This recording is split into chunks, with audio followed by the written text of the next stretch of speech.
Et si en cherchant à remplir chaque instant, on était finalement en train de se vider de nous-mêmes? Hier, j'ai commencé à vous parler du fait qu'on n'arrive plus à profiter de l'instant, en augmentant constamment le rythme de nos journées. Et aujourd'hui, j'ai décidé de changer. En tout cas pour 24 heures, et je t'emmène dans mon expérience. D'abord, depuis quelques temps maintenant, je n'ai plus droit aux écrans dans mon lit. Alors, je commence la journée toujours sans écran et dans l'action.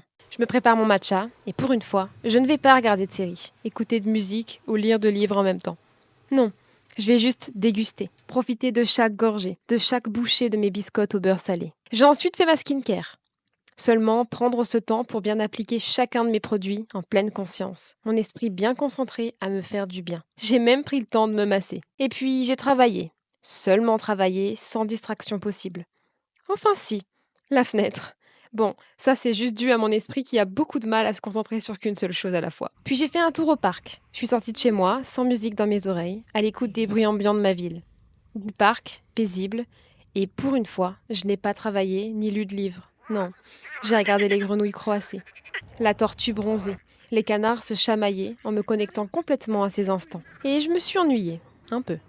Mais finalement, après chaque minute d'ennui, mon esprit a pensé, beaucoup trop pensé.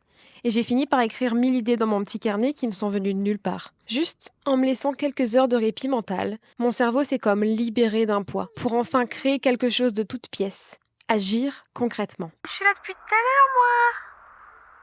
Bah ouais. Oh mon enfant. Tu sens bon. Oh, tu sens bon. Oh, tu sens bon. Ces derniers temps, j'ai remarqué que j'avais du mal à dormir car je pensais trop. Et si finalement, c'était pour ça? Cette surcharge d'informations perpétuelle que je m'inflige, qui m'empêche de dormir, dans le seul moment de calme et de répit que je laisse à mon cerveau. J'ai aussi remarqué que mes repas étaient mieux savourés. Je sais pas, j'ai eu l'impression de profiter de chacune des saveurs de mes repas. Pourtant pas très élaborés. Et ça m'a fait du bien. Beaucoup de bien.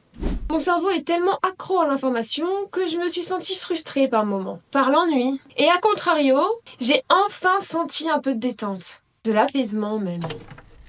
Je suis pas sûre de réussir à profiter de cette bulle régulièrement, mais je m'y forcerai de temps en temps. Juste pour apprendre à vraiment profiter de l'instant et retrouver cet apaisement, notamment dans le sommeil. Allez, on se retrouve demain pour la toute nouvelle série que je vous prépare.